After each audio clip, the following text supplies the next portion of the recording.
warahmatullahi wabarakatuh. Selamat pagi, siang, malam. Kembali lagi bersama saya Muhammad Big Rashid.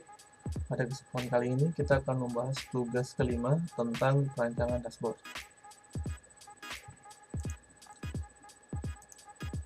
Untuk study case-nya tetap sama, kita diberikan skema database OLTP seperti kemarin. Nah, dari skema tersebut kita diminta untuk membuat sebuah rancangan dan desain dashboard dari skema tersebut. Nah, ada 4 poin yang akan kita bahas sini. Yang pertama, kita akan sedikit mengenal apa itu dashboard, prinsip-prinsip dashboard, tips mendesain dashboard, dan terakhir adalah desain dan rancangan dashboard pada skema. Yang pertama adalah dashboard. Apa itu dashboard? Dashboard merupakan tampilan visual dari informasi paling penting yang dibutuhkan untuk mencapai salah satu tujuan, di mana dikonsolidasikan dan diatur dalam satu layar sehingga informasi dapat dipantau dalam sekejap. Informasi pada dashboard disajikan secara visual, biasanya sebagai kombinasi teks dan grafik, tapi dengan penekanan pada grafik. Selanjutnya adalah prinsip dasar dashboard. Nah, seperti yang teman-teman lihat, yang pertama tentunya dashboard sangat berhubungan dengan KPI, dimana kita akan menyajikan KPI yang sesuai dengan kebutuhan organisasi di dalam kaitannya dan mengukur kinerja utama organisasi. Yang kedua adalah merupakan alat visualisasi data, disajikan dalam bentuk desain visual yang jelas dan efektif dalam keterbatasan layar. Jadi diusahakan dashboard itu terdiri dari satu layar, namun semua informasinya sangat-sangat penting untuk disajikan, ditunjukkan kepada pengguna dalam domain dan hak aksesnya masing-masing. Jadi tidak semua satu dashboard itu khusus untuk satu pengguna. Dashboard akan disesuaikan nantinya dengan beberapa kriteria itu. Nah, untuk mengintegrasikan data dari berbagai sumber dan jenisnya, dan untuk kemudian diolah dengan teknologi basis data sesuai dengan kebutuhan. Soalnya mengambil pimpinan untuk pengambilan keputusan. Selanjutnya, ini merupakan model pengembangan dashboard berbasis user-centered design.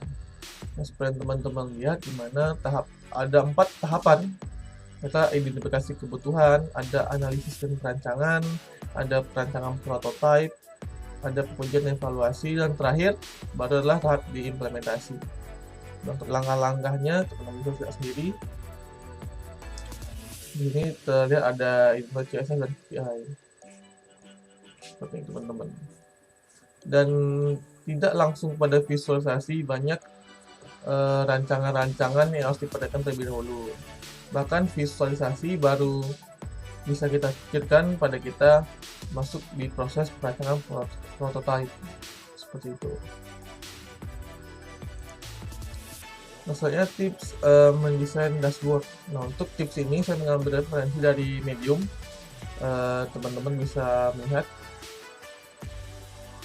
di tips untuk mendesain dashboard yang efektif. Nah, di sini ada 5 poin penting bagaimana kita mendesain sebuah dashboard. Yaitu yang pertama, kita akan berbicara dengan orang yang akan menggunakannya. Yang kedua adalah visual hierarki. Ketiga, jangan terlalu berlebihan. Yang keempat, gunakan visualisasi yang tepat. Dan yang terakhir itu utamakan kemudahan membaca data dibanding tampilan yang indah. Yang pertama, bicara dengan orang yang menggunakannya. Nah, kita pertama harus berbicara dengan user. Dengan harapan itu akan membantu kita akan memahami apa yang mereka rasa penting dan apa saja kesusahan mereka dalam melakukan pekerjaan sehari-hari terkait dengan data-data. Dan juga kita bisa mengetahui bagaimana sudut pandang mereka terhadap dashboard, bagaimana bayangan mereka dalam menggunakan dashboard ini. Dan dari sana ketika bisa menentukan data-data apa yang sangat penting dan bisa divisualisasikan. Jadi tidak semua user pastinya memerlukan data-data yang sama untuk ditampilkan di dashboard mereka. Ada user yang sangat ingin dashboard mereka itu sangat detail, ada yang user hanya ingin dashboard mereka itu terlihat simple, namun informasi yang disajikan cukup lengkap. Soalnya visual hierarki. Nah, salah satu mendesain tampilan dashboard adalah dengan menggunakan konsep piramida. Nah, seperti yang teman-teman lihat, semakin tinggi jabatan ataupun role Nah, top of dashboard, nah dimana di situ untuk detailnya semakin rendah. Nah, semakin granular atau semakin umum, semakin rendah posisi atau raw-nya, nah mereka pasti membutuhkan detail dan sangat banyak. Seperti itu teman-teman.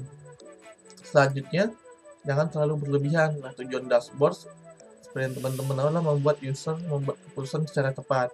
Nah, jika kita menampilkan banyak data, itu akan kurang relevan dan akan malahan membuat user semakin bingung. Nah, maka dari itu, kita harus menggunakan dan mendesain dashboard jangan terlalu berlebihan dan sesuai dengan kebutuhan dari user. Misalnya gunakan visualisasi yang tepat. Nah, menggunakan visualisasi yang tidak tepat juga bisa membuat user semakin kebingungan membaca data, apalagi membuat keputusan. Nah, maka itu kita akan membuat semuanya menjadi sangat-sangat simpel, sangat mudah untuk dipahami. Soalnya utamakan kemudahan membaca data dibandingkan tampilan yang indah. Nah, bukan berarti asal mudah dibaca dan tampilannya itu jelek itu pun tidak masalah, tidak berarti seperti itu. Dari mana dalam sebuah bisnis itu tampilan dashboard yang aman tapi sangat mudah dan bagus untuk dibaca. Nah, kita juga harus memahami bagaimana penyusunan dan bagaimana cara memvisualisasikan data yang bagus pada sebuah dashboard. Nah, soalnya desain dan rancangan dashboard pada skema. Nah, tetap menggunakan skema kemarin, kita kemauan semua resource, namun juga kali ini kita akan melihat database ada Google Studio yang mana kita telah buat di tugas sebelumnya.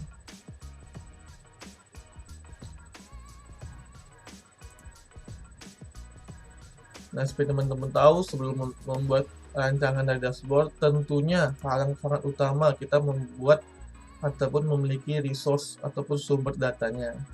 Nah, seperti teman-teman lihat, biasanya saya menggunakan koneksi kepada Google Sheet untuk datanya. Teman-teman bisa mengambil data dummy atau bahkan teman-teman sendiri yang membuat datanya.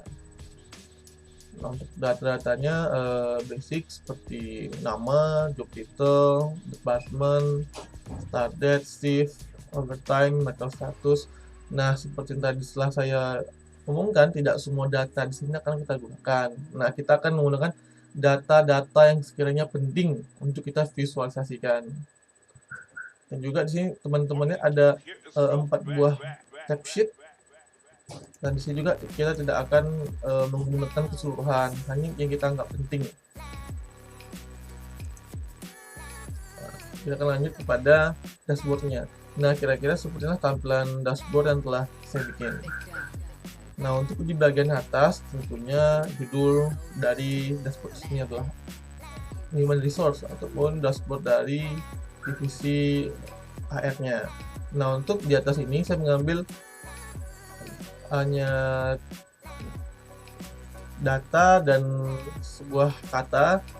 Sebenarnya ini bukan simpulan, sekiranya begitu untuk di divisi human resource ini. Terlihat berapa data dari jumlah total pegawai di sini, ada berapa departemen di sini, berapa banyak jam lembur yang telah mereka lakukan, dan di sini merupakan kebutuhan finansial perusahaan untuk membayar gaji-gaji mereka. Ini kan totalnya. Nah, ini teman-teman harus tahu juga bagaimana kita memvisualisasikan data dengan tepat. Menurut saya cara yang aman untuk memvisualisasikan data yang terkait dengan sebuah kesimpulan ataupun sebuah data yang sangat-sangat simpel seperti ini. Soalnya adalah tentang employees productivity. Nah, ini seperti grafik yang menunjukkan prestasi dan juga diiringi dengan perkembangan waktu. Nah, seperti ini teman-teman. Teman-teman bisa seperti ini untuk melihat perkembangannya. Nah, dari Maret itu berapa. Nah, teman-teman di sini juga tidak urut. Nanti kita akan urutkan. Untuk produktivitas paling tinggi itu terlihat pada bulan Februari seperti itu. Nah, menggunakan visualisasi yang tepat seperti saya bilang tadi adalah cara untuk membuat dashboard Anda menjadi lebih mudah untuk dipahami.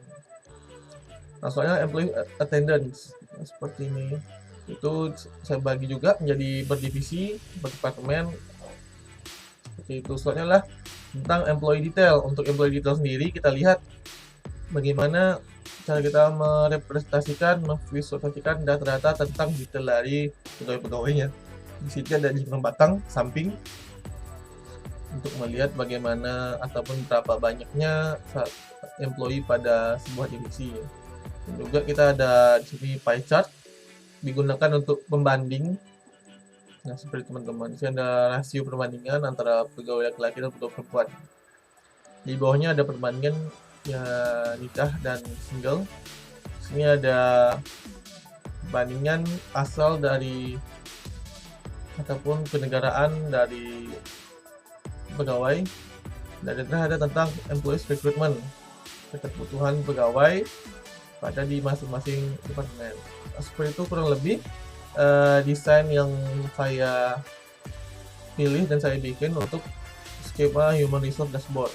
Nah, untuk pengaturan lebih tepatnya teman-teman mungkin bisa dari time and layout. Teman-teman bisa memilih bagaimana tema-tema yang sekiranya cocok untuk teman-teman. Mungkin cukup sekian pembahasan tentang tugas 5. Terima kasih atas segala perhatian. Wassalamualaikum warahmatullahi wabarakatuh.